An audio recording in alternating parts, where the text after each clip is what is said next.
ದೇವಣ್ಣ ಅಲ್ಲಿ ಎತ್ತಿಸ್ಬಿಡು ಒಳಗೆ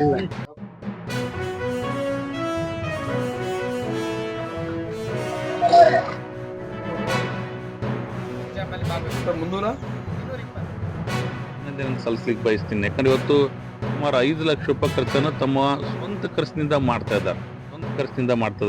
ಇವತ್ತು ಅವರು ಶಾಲೆ ಶಿಕ್ಷಕರಾಗಿ ಪಾಠ ಮಾಡಿದ್ರೆ ಸಾಕು ಪಗಾರ ಬರ್ತೈತೆ. ಅದು ಇಂಥ ಹೊಸ ಚಟುವಟಿಕೆಯನ್ನು ಮಾಡೋದ್ರಿಂದ ಮಕ್ಕಳಿಗೆ ಹೊಸ ಹುರುಪು ಬರ್ತದೆ ಅಂತ ಇವತ್ತು ಸ್ವಂತ ಖರ್ಚಿನಿಂದ ಮಾಡ್ತಾ ಇದ್ದಾರೆ. ನಾನು ಕೂಡ ಅವರಿಗೆ ಅಭಿನಂದನೆಗಳನ್ನು ಸಲ್ಲಿಸ್ಲಿಕ್ಕೆ ಬಯತೀನಿ. ಇದು ಒಂದು ಪ್ರೇರಣೆ, ಅದು ಸಾಮಾಜಿಕ ಒಂದು ಪ್ರೇರಣೆ. ಎಲ್ಲರ ಸಾಮಾಜಿಕ ಜವಾಬ್ದಾರಿ ಅಂದ್ರೆ ಕೂಡ ತಪ್ಪಾಗ್ಲಿಕ್ಕಿಲ್ಲ. ನಮ್ಮ ಇಡೀ ಗ್ರಾಮದ ಪರವಾಗಿ ನಮ್ಮ ಗ್ರಾಮ ಪಂಚಾಯತಿ ಒಂದು ವತಿಯಿಂದ ವೀರಪ್ಪ ಅಣ್ಣಿಗೆ ಸರ್ ಅವರಿಗೆ ನಾನು ಅಭಿನಂದನೆಗಳನ್ನ ಸಲ್ಲಿಸ್ತೀನಿ. ನಾನು ಹೋಗಿಲ್ಲ ಸರ್, ವಿಮಾನದಲ್ಲಿ ಇಲ್ಲಿವರೆಗೂ ಪ್ರಯಾಣ ಮಾಡಿಲ್ಲ. ಬಟ್ ನಮ್ಮ ಮಕ್ಕಳು ಅದೃಷ್ಟವಂತರು ಅಂತ ನಾನು ಭಾವಿಸ್ತೀನಿ. ಯಾಕಂತ ಹೇಳಿದ್ರೆ ಈ ಒಂದು ಪ್ರಥಮವಾಗಿ ವಿಮಾನಯಾನವನ್ನು ಪ್ರಯಾಣ ಮಾಡ್ತಿರೋದು ನಮಗೂ ಕೂಡ ಒಂದು ಖುಷಿಯನ್ನು ತಂದಿದೆ. ಆ ಮಕ್ಕಳೇ ಅದೃಷ್ಟವಂತರು ಅಂತಕ್ಕಂಥ ಮಾತನ್ನು ನಾನು ಈ ಸಂದರ್ಭದಲ್ಲಿ ಹೇಳಕ್ ಬಯಸ್ತೀನಿ. ಸ್ಪರ್ಧಾತ್ಮಕ ಜಗತ್ತಿನಲ್ಲಿ ಹೀಗೆ ಜಗತ್ತು ಮುಂದುವರಿತಾ ಇದೆ ಅನ್ನೋದನ್ನು ಕಂಡುಕೋಬೇಕು. ಬೆಂಗಳೂರಿನಲ್ಲಿ ಇರುವಂಥ ಎಲ್ಲ ಪ್ರೇಕ್ಷಣೀಯ ಹಾಗೂ ವೈಜ್ಞಾನಿಕ ವಸ್ತು ಸಂಗ್ರಹಾಲಯ ಪ್ರದೇಶಗಳನ್ನು ನೋಡ್ಬೇಕು ಅನ್ನುವಂಥ ಉದ್ದೇಶದಿಂದ ಕರ್ಕೊಂಡು ಹೋಗ್ತಾ ಇದ್ದಾರೆ. ಆ ಮಕ್ಕಳಿಗೆ ಹಾಗೂ ಶಿಕ್ಷಕರಿಗೆ ಹಾಗೂ ಊರಿನ ನಾಗರಿಕರಿಗೆ STMC ಅವರಿಗೆ ಆಗಲಿ ಅಂತ ಹೇಳಿ ನಾನು ಈ ಸಂದರ್ಭದಲ್ಲಿ ಹಾರೈಸ್ತಾ ಇದ್ದೀನಿ. ಇವತ್ತಿನ ಡಿಸೆಂಬರ್ 26ರಂದು ಜಿಂದಾಲಿಂದ ನನ್ನ ಮಾದಾಚಿ ಏನಾಗಿತ್ತು ಹೈದರಾಬಾದಿಗೆ ಕರ್ಕೊಂಡು ಹೋಗ್ಬೇಕಂತಾಗಿತ್ತು. ಅಲ್ಲಿ ಫ್ಲೈಟ್ ಲಭ್ಯ ಇಲ್ಲದ ಕಾರಣ ಬೆಂಗಳೂರಿಗೆ ಕರ್ಕೊಂಡು ಹೋಗ್ತಾ ಇದ್ದೀನಿ. ಇಲ್ಲಿಂದ ಹಿಡಿದು ಇವತ್ತೇನು ಬಾದ್ರು ಬಂಡಿಯಿಂದ ಪ್ರಾರಂಭ ಆದಂಥ ಜರ್ನಿ, ಅಲ್ಲಿಂದ ಯಾವ್ದು ವಿದ್ಯಾರ್ಥಿಗಳು ₹1 ಹಣ ಸಂಗ್ರಹ ಮಾಡಿದೆ. ವಸತಿ, ಊಟ, ಫ್ಲೈಟು, ಇಲ್ಲಿಂದ ಮತ್ತು ಬಸ್ ವ್ಯವಸ್ಥೆ, ಅಲ್ಲಿ ಬಸ್ ವ್ಯವಸ್ಥೆ ಎಲ್ಲ ಕೂಡ ನನ್ನ ಸ್ವಂತ ವೆಚ್ಚದಲ್ಲಿ ನಾನು ಸರ್. ಕೊಪ್ಪಳ ತಾಲೂಕು, ಕೊಪ್ಪಳ ಜಿಲ್ಲೆಯವರು, ಬಾದ್ರಬಂಡಿ ಗ್ರಾಮ. ನಮ್ಮ ಬೀರಪ್ಪ ಅಂಟಿ ಸರ್ ನಮ್ಮನ್ನು ವಿಮಾನದಲ್ಲಿ ಕರ್ಕೊಂಡು ಹೊಂಟಿದ್ದಾರೆ. ನಮಗೆ ಭಾಳ ಖುಷಿ ಆಗ್ತಿದೆ ಸರ್.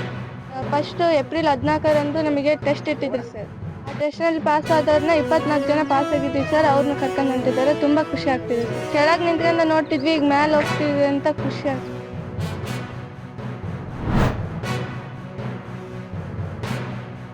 ಪಟ್ಟಣ ಪಂಚಾಯತ್ ಫಲಿತಾಂಶವೇ ಒಂದು ರೀತಿ ದಿಕ್ಸೂಚಿ ಅಂತ ಹೇಳಿದ್ರು ಕೂಡ ತಪ್ಪಾಗಲಾರದು.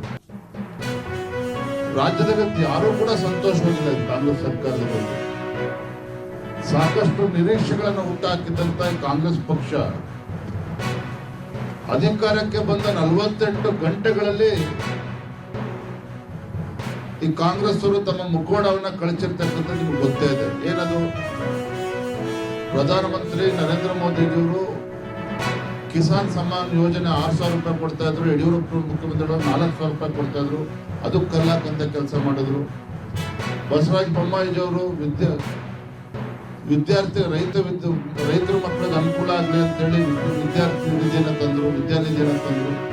ಅದಕ್ಕೆ ಕಲ್ಲಾಕಂತ ಕೆಲಸ ಮಾಡಿದ್ರು. ಎಂತ ದುಷ್ಟ ಸರ್ಕಾರ ರಾಜ್ಯದಲ್ಲಿದೆ ಅಂತ ಹೇಳಿದ್ರೆ, ಭೀಕರ ಅತಿವೃಷ್ಟಿ, ಮಳೆ ಸುರಿತದಿಂದಾಗಿ ಉತ್ತರ ಕರ್ನಾಟಕದಲ್ಲಿ ರೈತರು ಬೆಳೆದಂತ ಬೆಳೆ ಕೈಗೆ ಬಂದಂತ ತುತ್ತು ಬಾಯಿಗೆ ಬಂದಿಲ್ಲ.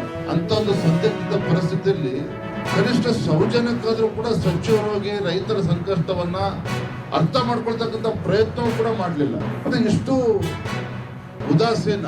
ಬೆಳಗಾವಿನಲ್ಲಿ ಚಳಿಗಾಲದ ಅಧಿವೇಶನದಲ್ಲಿ ಒಬ್ರು ಸಚಿವೆ ಗೃಹಲಕ್ಷ್ಮಿ ಯೋಜನೆ ಫೆಬ್ರವರಿ ಮಾರ್ಚ್ ತಿಂಗಳದು ಸುಮಾರು ಎಲ್ಲ ಸೇರಿದ್ರೆ 5,000 ಕೋಟಿ ಆಗ್ತದೆ. ಸಂಪೂರ್ಣ ಕೊಟ್ಟಿದ್ದೇವೆ ಅಂತೇಳಿ ಸುಳ್ಳು ಮಾಹಿತಿಯನ್ನ ಸದನಕ್ಕೆ ನೀಡ್ತಾರೆ ಅಂತ ಹೇಳಿದ್ರೆ, ಸದನಕ್ಕೆ ತಪ್ಪು ಮಾಹಿತಿಯನ್ನ ಕೊಡ್ತಾರೆ ಸಚಿವರು ಅಂತ ಹೇಳಿದ್ರೆ ಯಾವ ಮಟ್ಟಕ್ಕೆ ಬಂದಿದ್ದಾರೆ ಕಾಂಗ್ರೆಸ್ ಸರ್ಕಾರ ಆಗಿದ್ರೆ. ಹಾಗಾಗಿ ಈ ರಾಜ್ಯದಲ್ಲಿ ಬಡವರಾಗ್ಲಿ, ರೈತರಾಗ್ಲಿ, ಜನಸಾಮಾನ್ಯರು ಇವತ್ತು ಈ ಕಾಂಗ್ರೆಸ್ ಸರ್ಕಾರದ ವಿರುದ್ಧ ಬೇಸತ್ತಿದ್ದಾರೆ. ಇದರ ಪರಿಣಾಮನೇ ಮೊನ್ನೆ ನಡೆದಂತ ಪಟ್ಟಣ ಪಂಚಾಯತಿ ಚುನಾವಣೆಗಳಲ್ಲಿ ವಾಷಿಂಗ್ಟನ್ ಸೇರಿದಂತೆ ಒಂದು ಅಭೂತಪೂರ್ವ ಯಶಸ್ಸು ಭಾರತೀಯ ಜನತಾ ಪಾರ್ಟಿಗೂ ಸಿಕ್ಕಿ ಬಂದಿದೆ.